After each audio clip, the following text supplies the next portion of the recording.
Hello, everyone. So, as you can see, you do not have your gaffer, George, hosting tonight. It is me, Chantal, and tonight with us, we have Laura, Paul, and for our first-time debut, Ravi. So, I'll go around quickly and ask everyone, how are you doing? Laura, how are you? I'm all good, buddy. Glad to be back on and talking about the real football and not the international football. So happy to be here tonight. Always happy when the international break is over with. Yeah, I think after that international break, we were happy, and of course, we'll touch on a few of those subjects tonight.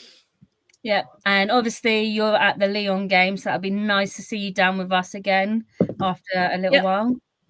Yeah, I'll be at the Lyon game, and I'll be back to vlogging again as well. So I know a few people have asked where the vlogs were, and of course I've not been at games, so if anybody didn't know, Laura does do her own blog, so please give that a little look out.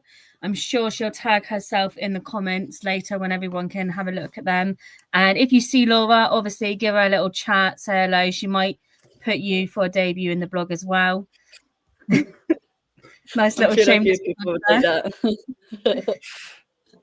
Now that we've got the shameless plug-in promotion out the way, Paul, how are you?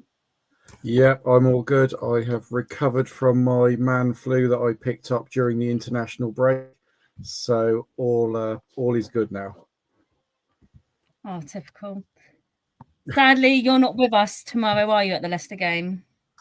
Unfortunately, I'm not at Leicester or Lyon due to work commitments.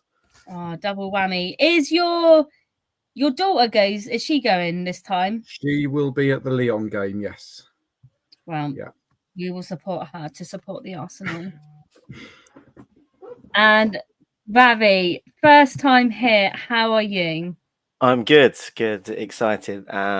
Yeah, I've just come back from a stag do weekend, so I got back to my place at about 2 a.m. this morning. So I felt better, but excited to be here. So if you start talking nonsense, we can blame it on that, yeah? Oh yeah. Are you at any of the games this week? I won't be at Leicester tomorrow, but I will be at Lyon at the weekends. Yeah, we were mentioning in the chat just before we came live about how they've put it on a weird day and at a weird time as well, haven't they? The Leicester game.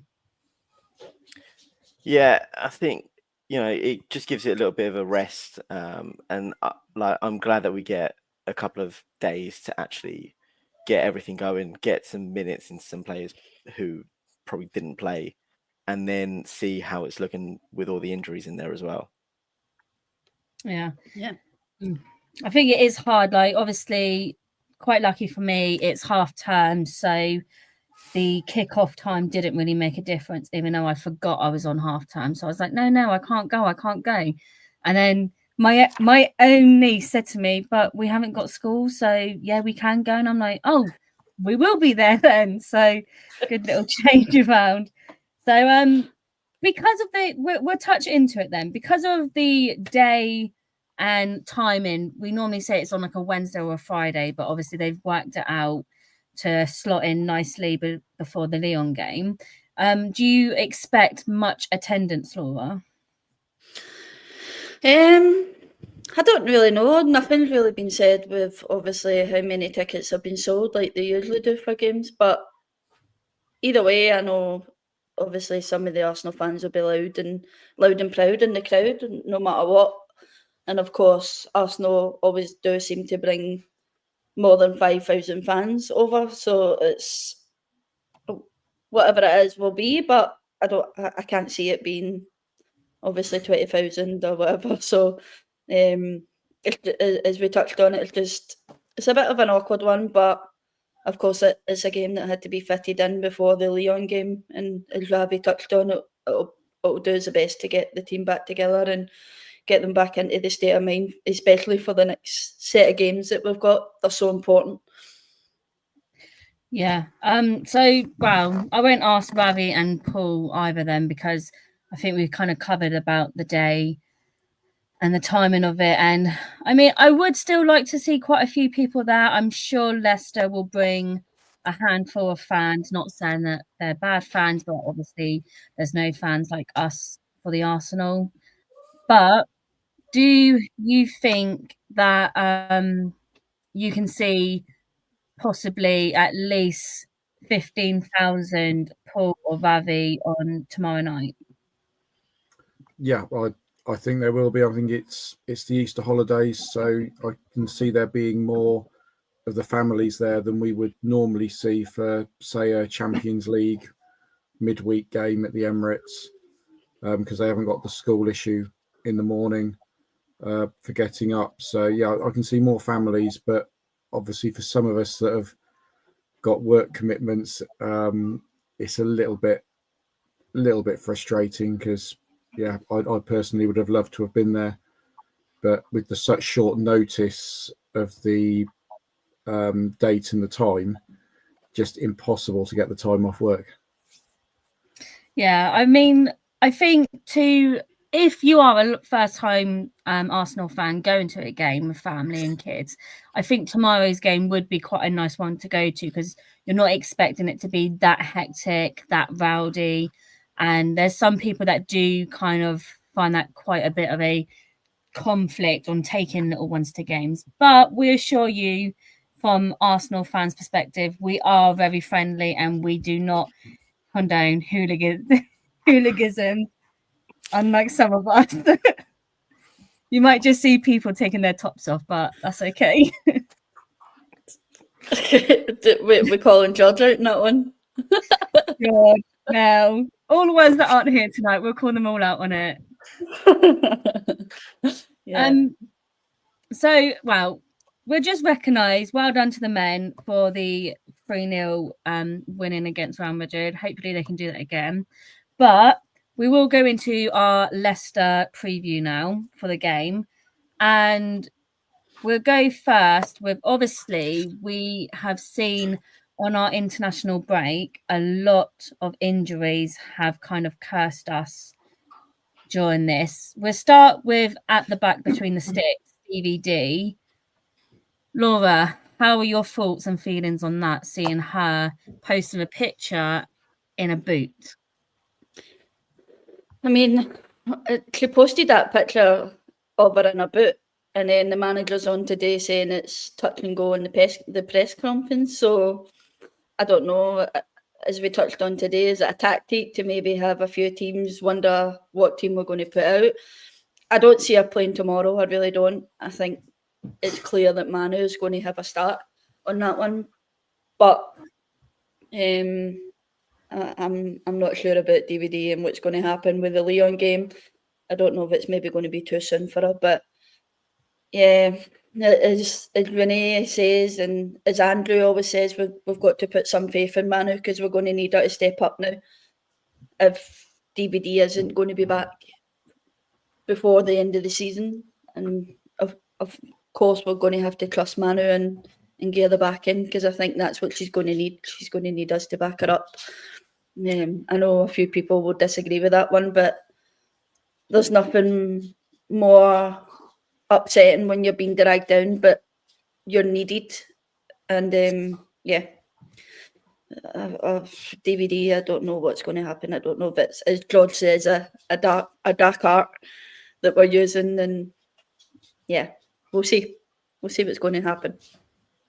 Yeah, Paul, I know previously we've touched base when Manu's been called into action with the concussion that DVD had last time.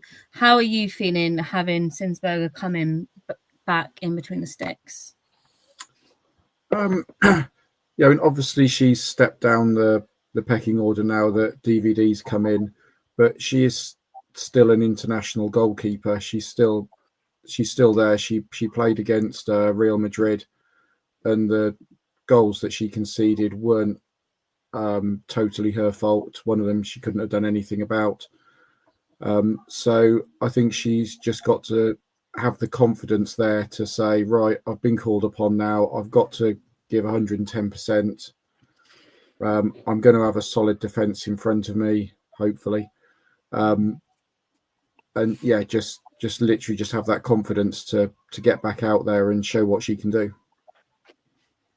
Yeah, I think it's been quite lucky that it's not lucky that she's injured, but over this international break, Manu has played these games. So it's not like she's just been in training over the last 2 weeks.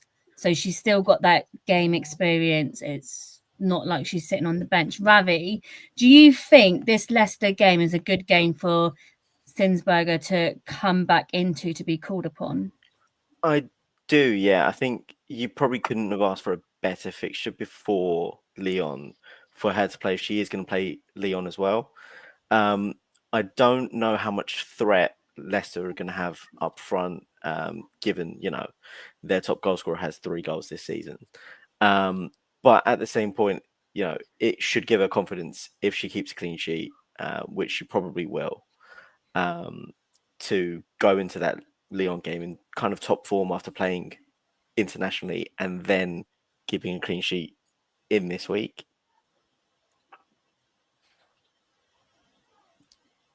Yeah, no, I agree. I think out of all the games and teams that it could come against, I think Leicester could be like, I'm not saying we should back off and not worry about Leicester, because looking at their previous games, they have been able to score against tougher teams. I know they've clawed one against another London rival team that we won't mention.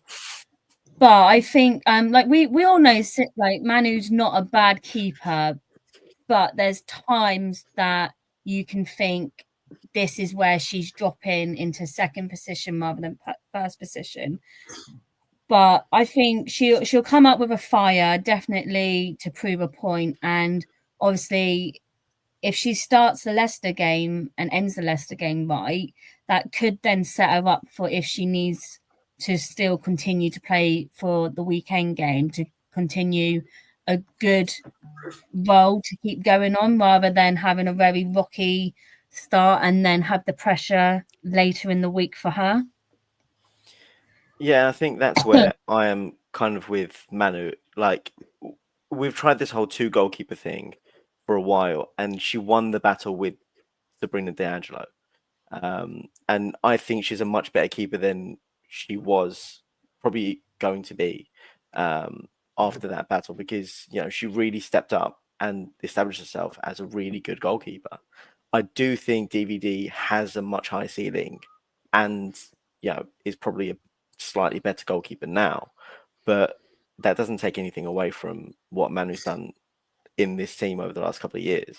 And I think I feel comfortable with her in goal. Yeah, no, I think with how our defense line has been recently, I mean, I know we've had times that we've said about certain defenders not being on bar with how we expect them to be, but I think as long as she's got a solid 4 in front of her, she shouldn't have to be needed that too much. And the one thing about Manu is that she does have a great ball dispossession, where her accuracy of long balls back out will be really good. So I look forward to her getting some game time, actually. And I'm glad the Leicester game got moved to the Emirates, because at least it's not Meadow Park again. It's another big stadium for her to come back to. So touching on to the defence, we'll move on to our defensive lineup. Who, Paul, do you see lining up as our main 4? Obviously, at the centre, it's probably going to be Leah and Steph again. We know Kadina's still out with an injury. We know Lotta's back on the training pitch. Probably not fully match fit yet. I'd like to see her maybe get a few minutes towards the end of the game, just in case she is called upon against Lyon, because obviously she hasn't played for quite a while now. We know Emily didn't play at all on the international break, so she's fresh and coming in. Maybe see her start the game, but with Katie Reid coming on to replace her into the second half. And then on the left, with Katie picking up that little injury, I'd start Jenna on the left. Hopefully we can get Katie back by the weekend so that we've got a full complement at the back, ready for Lyon. Because at the end of the day, again, no disrespect to Leicester, but our eyes have got to be on the Lyon game. Realistically, we've almost qualified for the Champions League already now, with Man City dropping various points. So we've just got to, get through this game, but be mainly concentrating on Lyon. Yeah, well, we'll say to you, Laura, what do you think? Do you agree with Paul, or can you see maybe some slightly different changes? No, I do agree with Paul. I think starting Jenna is going to be the best way possible for us, especially as Paul touched on. Katie picked up a go at the Ireland camp, and I don't think putting Katie in that position where she's going to struggle against Lyon is going to be the best decision. Maybe she'll come on the last 15 minutes to get her minutes up before the Lyon game, but I don't see why we should play her the full game. Jenna did really well in the Crystal Palace game, and she's shown signs of the development she's making at Arsenal, and I think we really need to start trusting our bench when people like Kate McCabe and like Leah or Steph or whatever get injured. Then we're going to have to start trusting these people. If we don't, then there's no point in the player being there. But yeah, I can see Jenna starting. Yeah, especially where Leicester are sitting in the table at the moment. It would be a good test for Jenna to come into, wouldn't you think so, Laura? Yeah, as I says, she's got to be put through these tests. Otherwise, as I say, there's no point in the player being there. And of course, that player isn't then ready if an injury does occur, because they haven't had the game time. So I think we really, as I say, I'm touching back on it again, we really need to start trusting these people to step in. So Leicester will be another step to see where Jenna's development is with Arsenal. Yeah. Ravi, so we've talked about Katie with her slight injury that she's picked up and obviously withdrew from her international break on.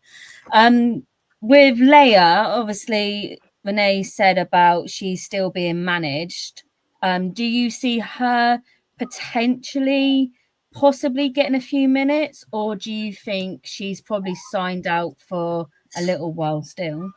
I can. I had the exact same defense as Paul mapped out in my mind, looking at this game. I don't know if there's going to be some rest for Steph Catley at some point, given that she flew back from, wherever the games were being played. But I think to get some minutes into a lot of these plays would be a good move, especially, them coming back from injury, and even, whether it's 10 minutes at the end, just to get those minutes in and get that fitness level up, because we are going to need them if we're going to be playing multiple games a week. And this whole international break, which is a bit of a joke, let's be honest here, and needs to be cut out of the calendar, that these players are playing too many games, and we need a full squad if we're going to be managing the fitness levels of all these players. Yeah, no, we will touch base on the international time period later. So thank you for bringing that up. With Amanda, we've seen her get a few minutes over the international break. Do you think we could see maybe her potentially coming in to get a bit of minutes just to relieve either Steph or Leah in the middle, Paul? Yeah, I can't see her starting yet. She's still quite a way off there, but yeah, we've been seeing her get minutes internationally, and obviously for us, sort of 10-15 minutes towards the end of games. So again, as Ravi's just said, if we can get these players to get just a few minutes, we need to be able to call on all of them if they're needed. Yeah, we've got Leicester, we've got Lyon, Villa, Lyon again. Yeah, we've got Man United coming up, Brighton, and then obviously that trip to Lisbon at the end of May. So we got a whole squad of players, people like Amanda and Lotta just need those few minutes here and there, get their strength up, get their match fitness back up, so that if we do need them, I mean, if Leah and Steph suddenly both got injured at the same time, at the moment, we'd be having to call on them. But that'll be George's dark arts again. Yeah. we will give a shout out to George's dark arts, who he believes that Arsenal are pulling a little bit of a fast one on Leon to say that, like, oh no, still got like touch and go with these players. However, it's all going to come together when we play them. So if he is right, I will bow down to him and like say thank the Lord, because obviously we don't want to see these players out for long. But it also is a shame to see seeing these injuries being picked up where you don't want them at the prime time of when you need these players to play, and picking up these injuries. With midfield, do you see much rotation, Ravi? I don't really. I mean, Renee's not really been one to rotate too much in her team. She feels like she has an established starting 11, and I don't really see any reason for her to change it. I think she likes the rhythm. So I can see Kim Little playing the full 90. Obviously, she's retired from international. I'd like to see Palova get a start, just because I think she's been increasing her minutes, but again, she's been called up to Netherlands, and I don't know what her fitness levels are going to be like with that. And Mariona will probably play every 90 minutes that she's been given. So I don't really see too much change in the way that Renee set things up. But I would like to see Palova at least potentially get a start in this game. Yeah. Laura, who do you see starting in the midfield? Of course, it's going to be Mariona, Kimmy Little. But then again, we've got Kyra Cooney-Cross as well. So it's a tough one. The midfield is packing at the moment, and packing with some good players in there. Maybe a team like Leicester, we could see Kyra Cooney-Cross start the first half, and then, of course, Palova come on in the second half. But touching on Palova, what I will say is I've been really impressed with her coming back. She showed no fear at all. I think the second game that she got on the pitch, she was putting in slide tackles, and we never seen that from Beth or Leah.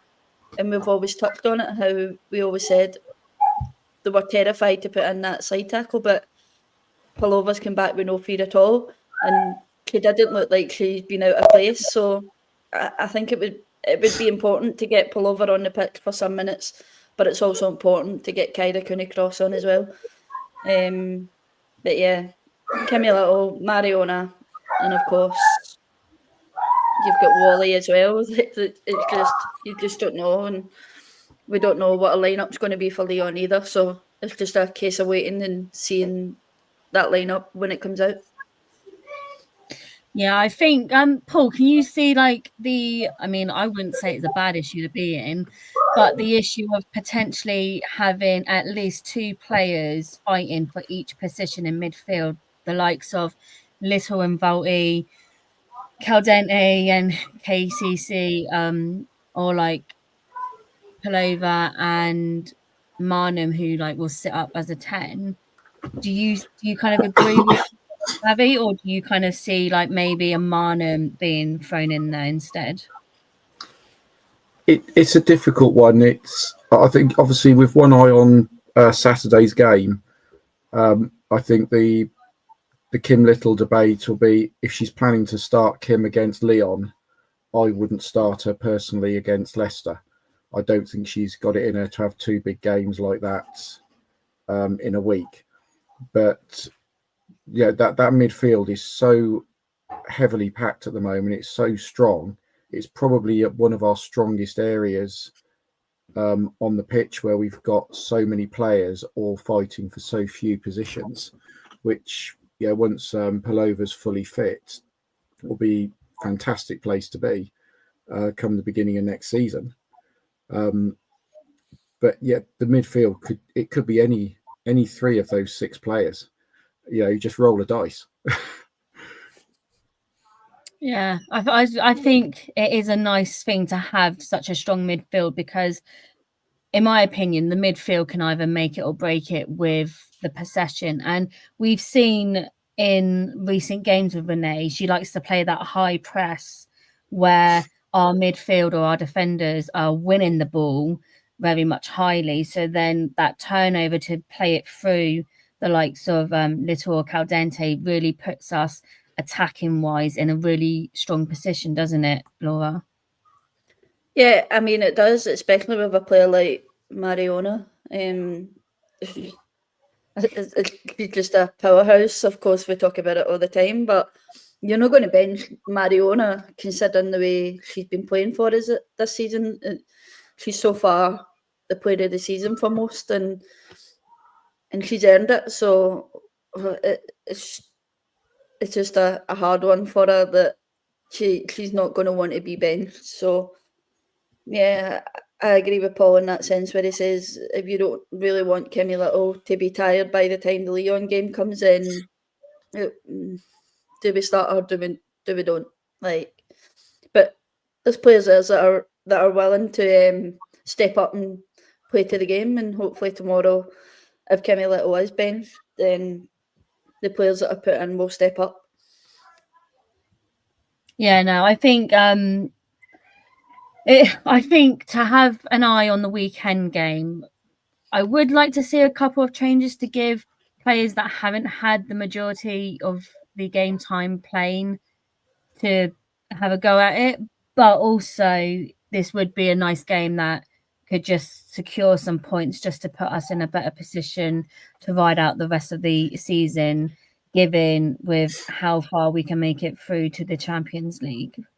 We've also got to touch on as well, sorry Chantal, we've also got to touch on as well, as you made the statement earlier on, Leicester held the other side of London, London to a point at the start of the season. We can't not disregard that.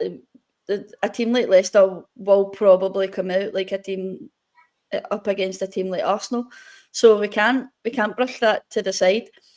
Whether the table shows a different story, these teams always seem to show up against the big teams, and we can't brush that to one side. So for me, it's not a game that we can't not put our best 11 out.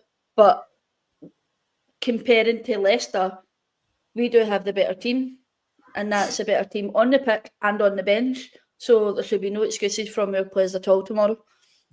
Yeah, no, I was looking because obviously we're touched base on last season about how Leicester were able to do a quite a shocking result where we had to make a comeback and won 6-2 in the end. But looking through how they've played over the last couple of games, they've beat Liverpool, they lost against Everton, which is kind of here and there. City, they've lost to. They beat Villa, although Villa's not having the best season themselves. But the score lines between the likes of the top three teams ain't that punishable for the squad players these top three teams have. If you looked at how they lost against United and Chelsea, it's very fine margins, but they've been able to score against a certain London team who say they're the best and they have strong players. To score against a team like that, it's still, you shouldn't have your foot off the pedal. It still needs to be like, we've seen it in our own games throughout the season with Arsenal. Not taking the back approach has really sacrificed us in these previous games where we've had to make a comeback. So Ravi, do you think this could be one that Arsenal will be like, we don't really have to worry, or do you think they're gonna learn from their previous lessons and be like, no, we can't underestimate any team despite their position in the table and their position of their squad and players? I think it's more of the latter, to be fair. Like, I don't see Renee as a manager who will take any game for granted or assume victory. I think she'll try and take every game as seriously as the next. So I can see her pulling out, a very good team just to make sure we get that result and score quite early as well. having said that though, and about Leicester and their recent form, I think the players will go into an understanding of like this is Leicester's biggest game of the season in the biggest stadium a lot of these players would have ever played in, because Leicester's not really been one of the teams that we've played at the Emirates. So I think they'll see it as a big occasion, and they'll come out swinging. So we probably will need to put a team out that can cope with it.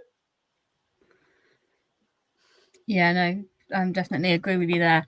I think, I know James has touched it in the chat anyway, but he said that Joan has done miracles with worse than what we've had so far. So Renee will have no issues. And throughout the whole season, like we've said, in Renee we trust. So I'm sure like she's proven us a good manager so far. So I'm not worried with her making the decisions on the calls.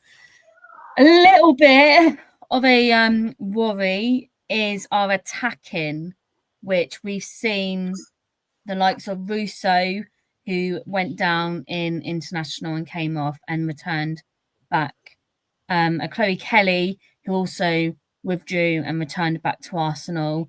Me and Laura were touching base with Russo, and we saw her in training pictures. However, her knee is heavily strapped. And we've also not really seen much of Chloe Kelly, or there's been much talks about her. I know Renee said in the press conference that it's very like taking it day by day. Probably we won't be ready for tomorrow, but we'll see how it goes. And then you've got Ford, who obviously had a bit of a bash on international break with her face, but there was no concussion protocol that had to happen, and the nose was not broken. That we've kind of determined to be the fact.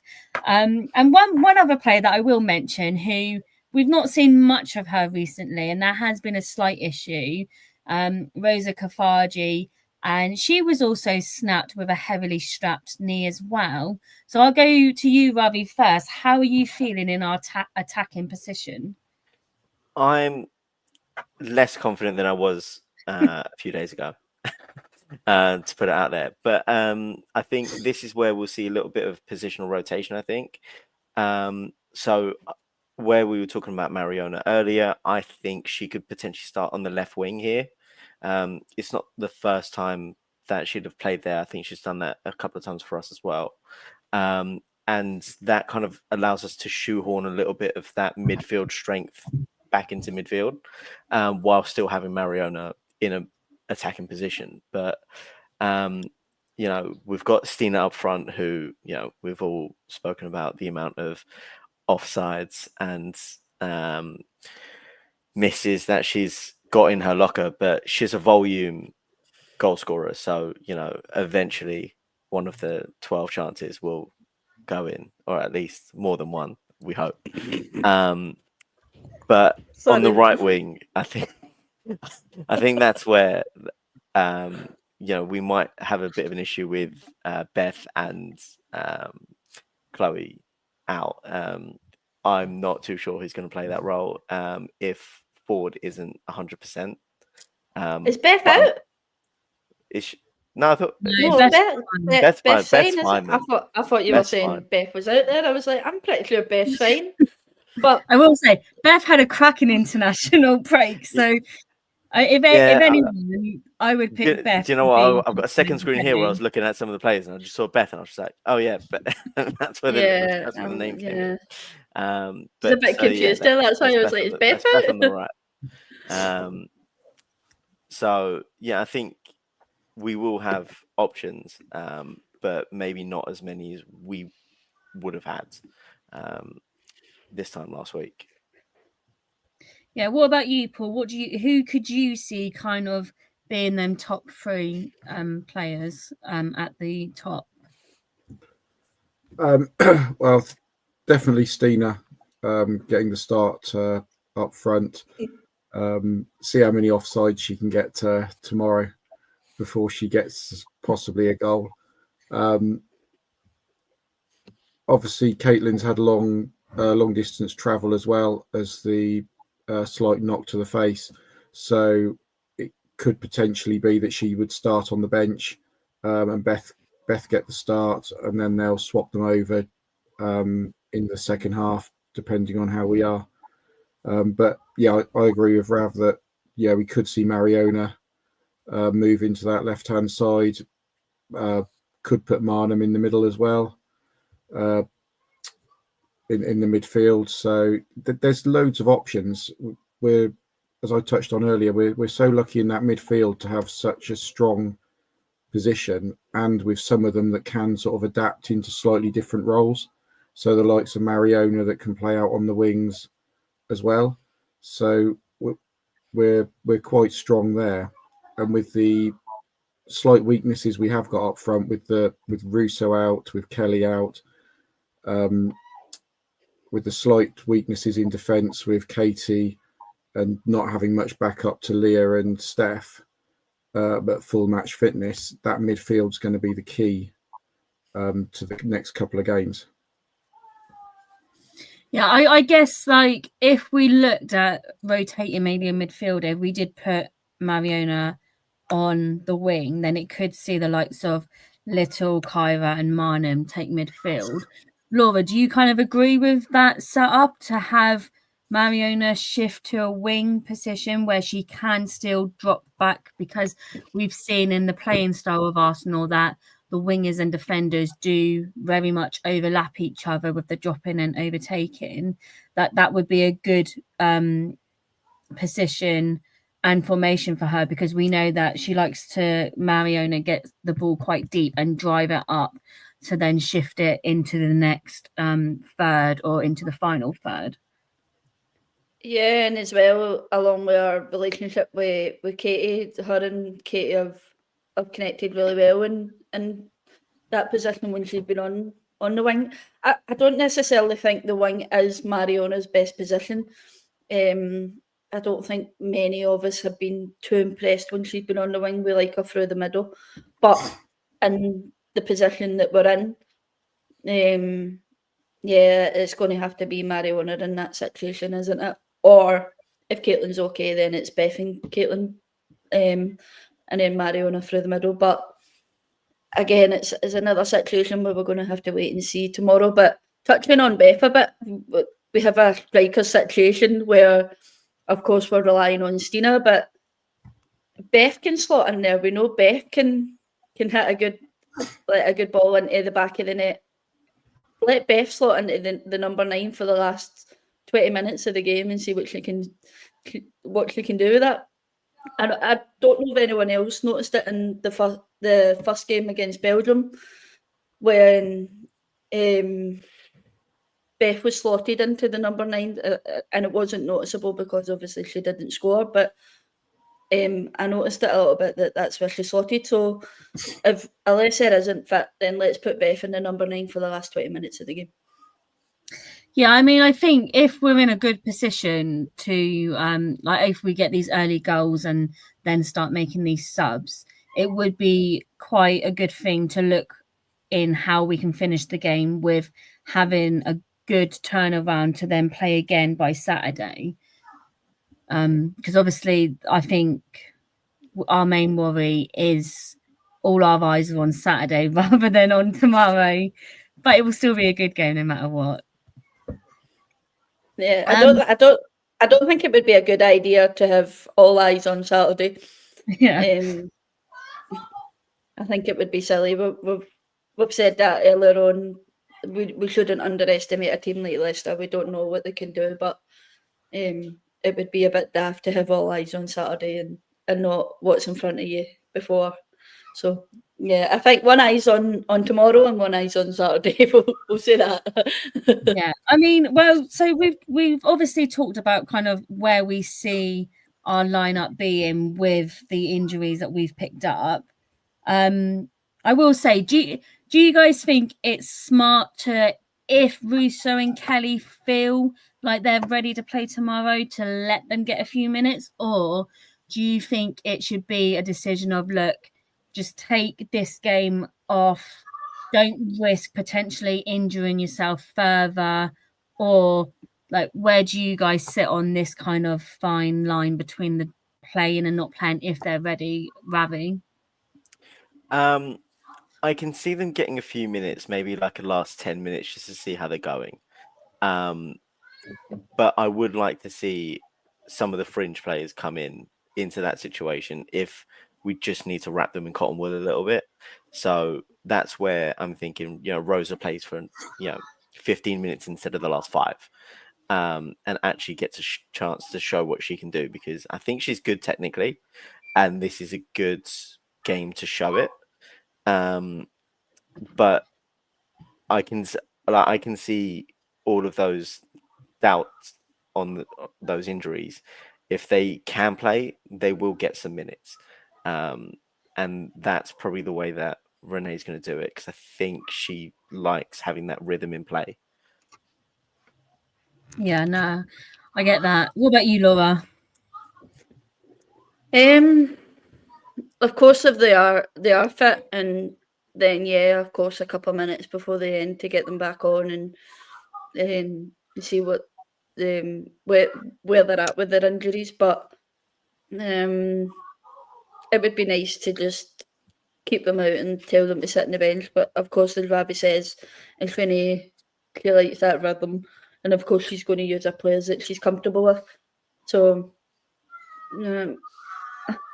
I don't. Again, we'll just need to wait and see. It's a waiting game, and it is very much a waiting game. It is hard because obviously we don't fully know what's going on behind closed doors. We're not in the situations of knowing all the information with all the players and the team as a whole. So we can only just really put our spin on things and what we would do. But who knows? Like, I've seen more shocking things happen, so I wouldn't put it that. Speaking of shocking things that we've kind of touched base in our group chat, and the chat comment is becoming quite alive with it, Paul. Stina, we've been kind of discussing about she'd already be offside this many times if it was tomorrow. What are your opinions of having Stina play for the Leicester game?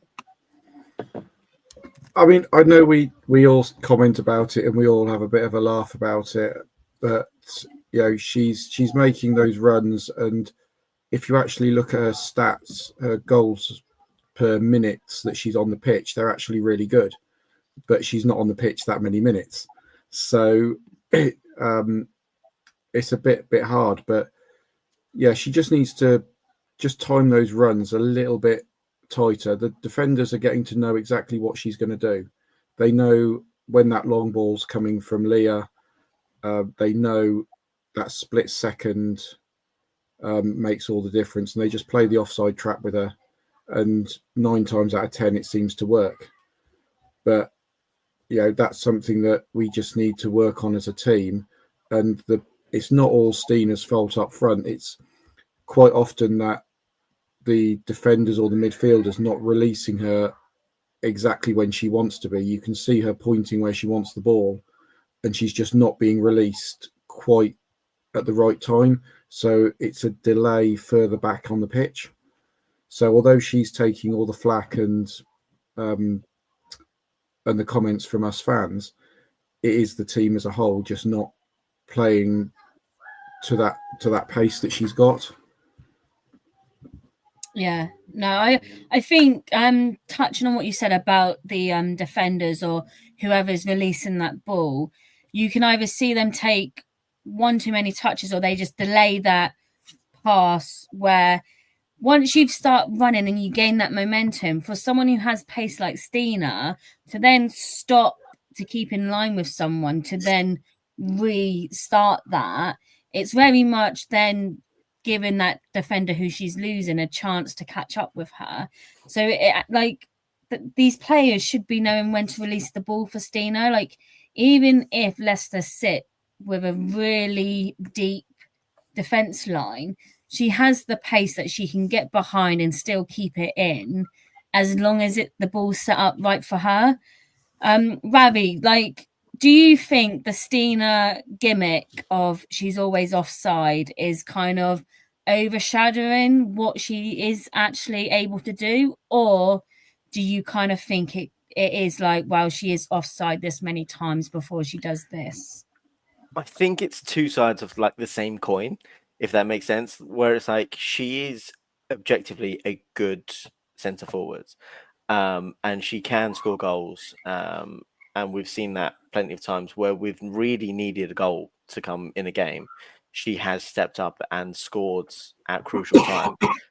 That being said, she doesn't really help her case with the offsides, where I think it was a few games ago at the Emirates where she came on as a substitute and was offside about 4 times in about 5 minutes. But, you know, that just shows the willingness to keep making the run, keep seeing where the gap is and keep trying to exploit it. And as Paul said, like, it could just be our midfield, Leah passing from the back, not doing it a touch earlier, not playing it quick enough. I don't know how much space we're going to have if Leicester play really deep. And in that case, if Stina gets the ball in the box, more often than not, it's on target. And, you know, there won't be that much room for her to run into an offside position.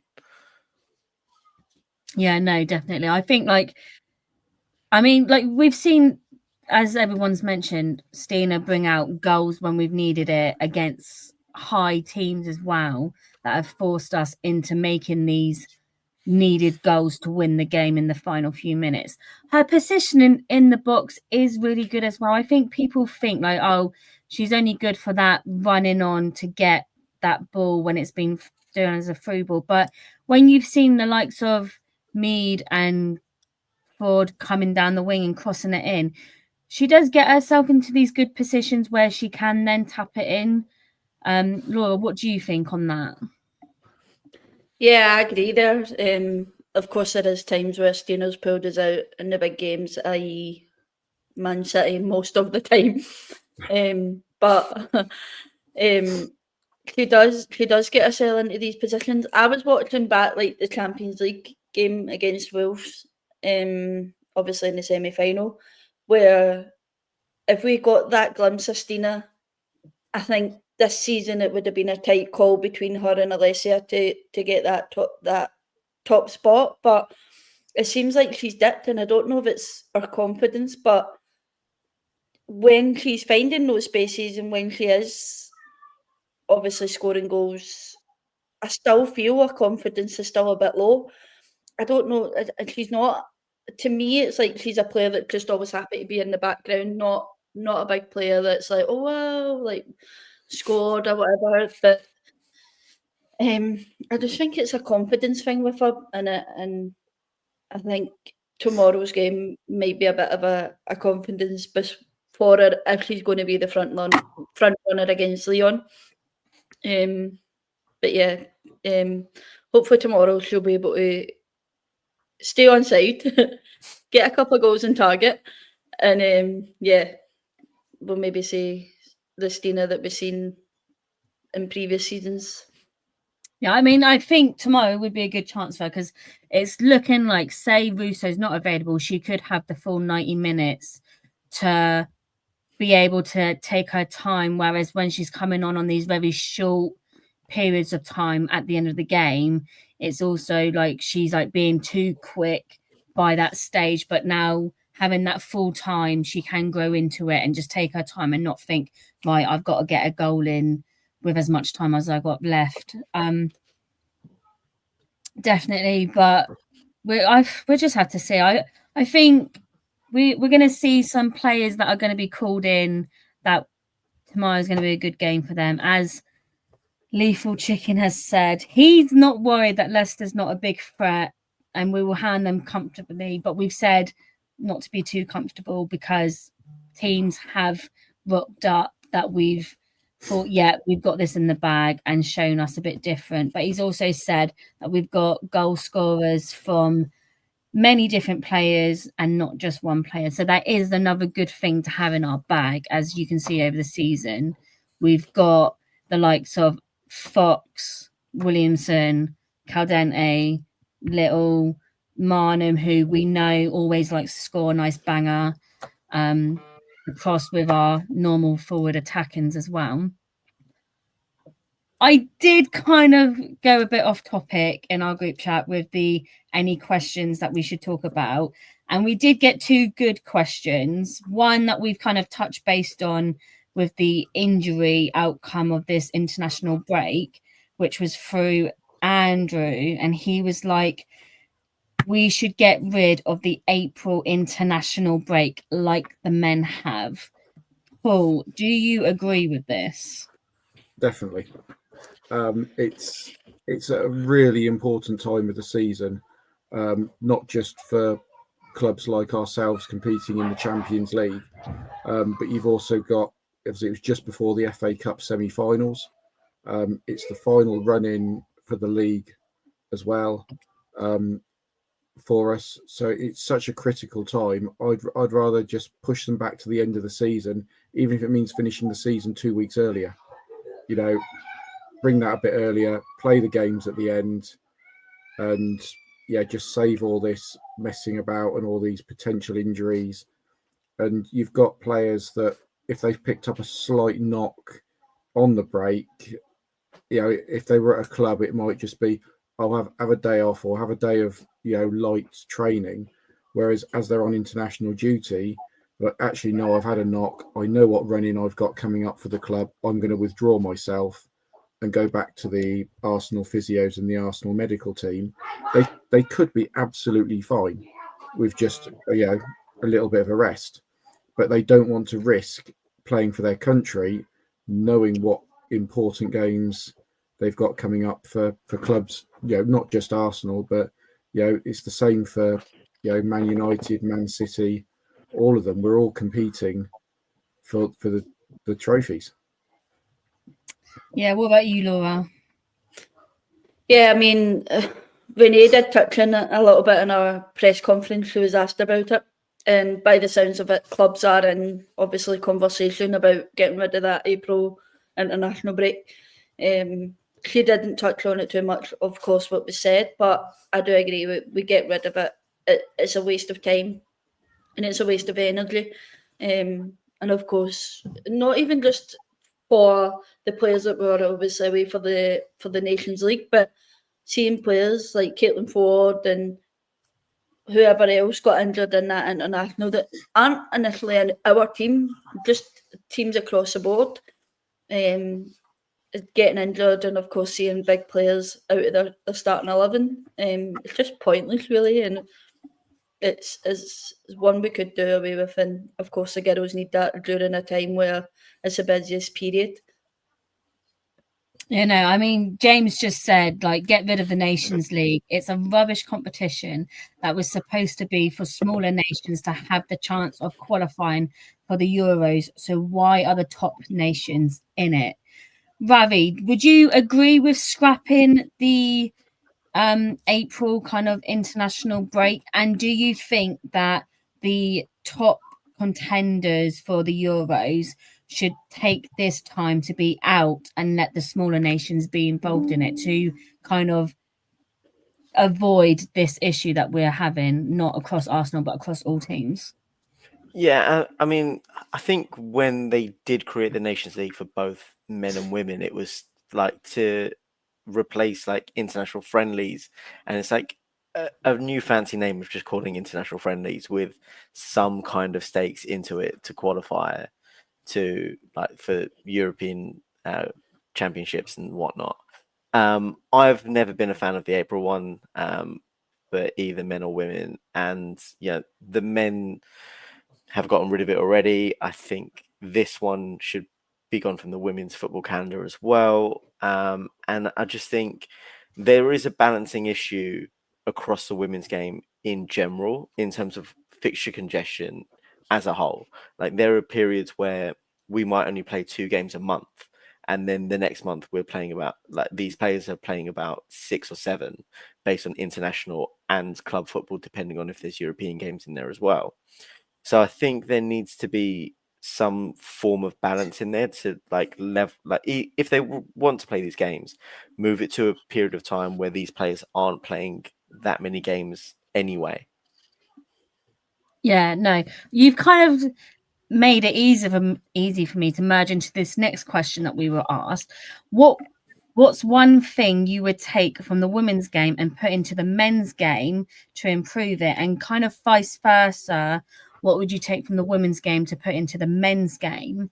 So, Ravi, with your point, would you say scrapping the April international, kind of like what the men's did, and follow just to do it in the March? Yeah, that's the one thing that I'd take from the men's game and put it into the women's game, is just get rid of this April one, because this is getting into the real clutch time for all of the knockout-based competitions and even the domestic leagues where every point matters at that point. And these players need to be focused on that, and then the international break comes at the end of the season for whichever tournament's happening. In terms of the vice versa, like, I love the fact that these like players in the women's game still have a winter break, and you can see that sort of like in their like fitness levels at this point in the season. They're a lot more well rested than some of the men players who are playing 60, 70 games without a break in the calendar. So I think that's where you can kind of like pick and choose the best parts of each one. Like, ideally, I want them to keep the winter break and get rid of this international break. But let's see how it goes. Yeah. What about you, Paul? What would be your two things to switch and swap? I think the money side of it, of the men's game, needs to be much more equal with the women. So the women are playing almost as many games as the men, but they're not being paid anywhere near the same amount. So it's either you put the women's wages up, or do you drop the men's wages? Well, they're not going to get away with dropping the men's wages, because they'll all just walk out. So you've got to be putting them on an even keel. Take someone like Leah Williamson. She's the England captain, but you compare her wages to the likes of Harry Kane, who is also the England captain. They're ridiculously different, and surely they should be equal. So yeah, what I take out of the men's and put into the women's is the equal pay. And yeah, as Ravi's just touched on, having that winter break in the women's, they've come back relaxed. And actually, if you look at the men's team this season, where we got knocked out of the FA Cup so early, they went off on a 2-week warm training camp and then came back and they got in some great results. So that's almost proof that having that 2-week break is actually what's needed at that time of the year. So yeah. We did say someone mentioned about the League Cup to be scrapped and just keep the FA Cup, because it's basically the same teams that are kind of in contention for it. Laura, what would your two, like, vice versa switch and swaps to be as well? Someone touched a bit on it in the group chat, of course, earlier on, and that's obviously the atmosphere.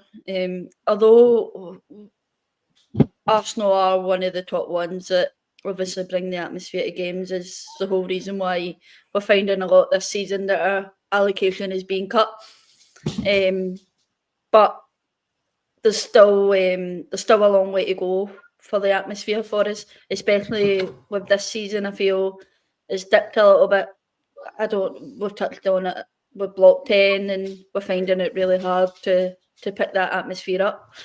But going into obviously the Real Madrid game, moving that block to Block 15 seemed better. You could hear it on the TV, like things like that. Just simple wee things that could be changed, that you can take for the men's game and make the women's game a whole lot better for any team.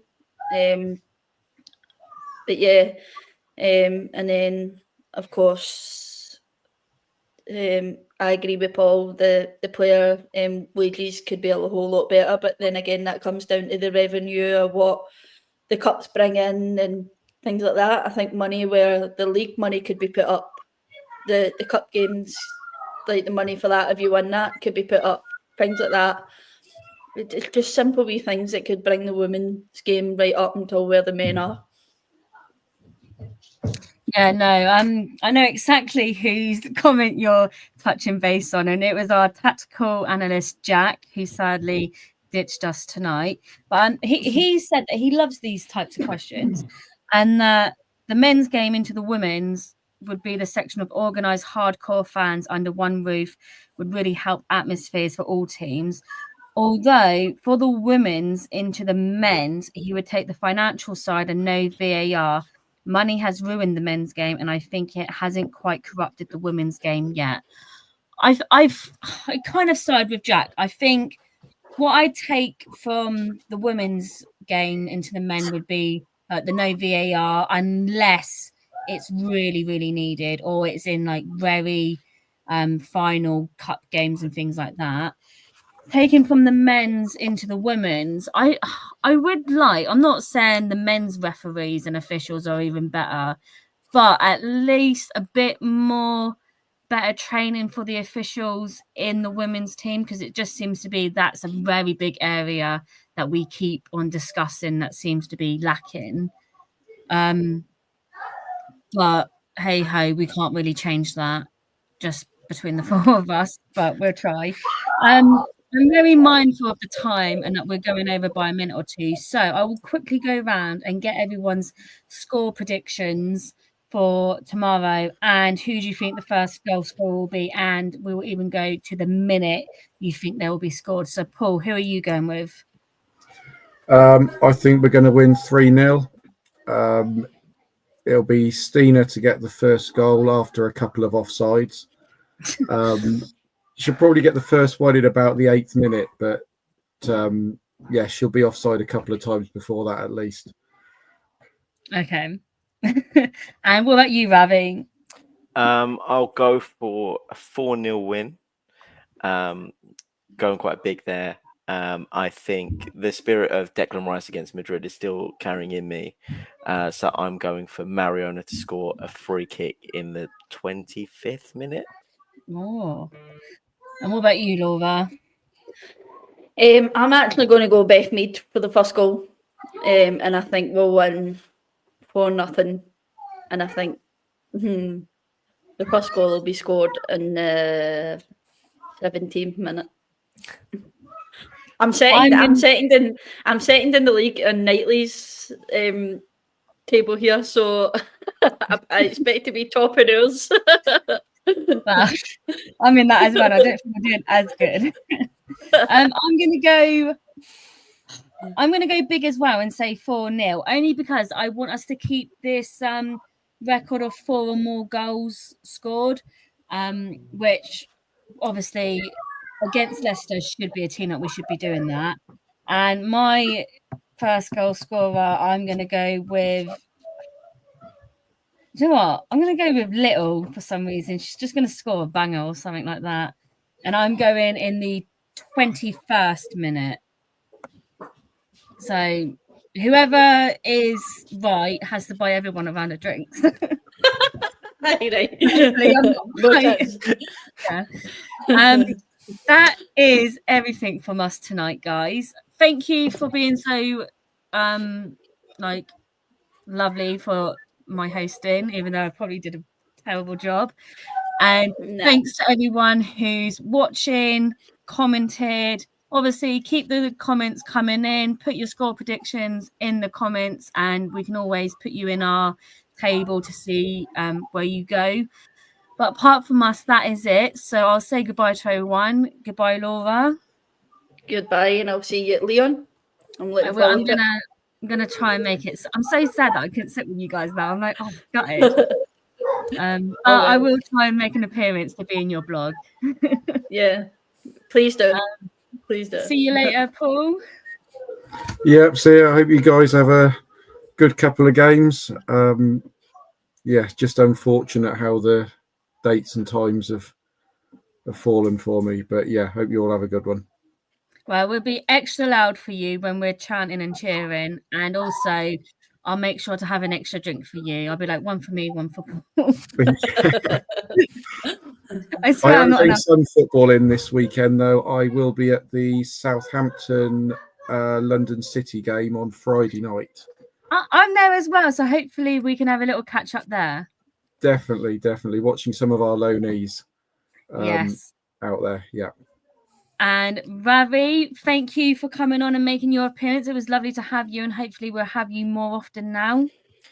Yeah, thank you guys for having me and making this debut episode really easy for me.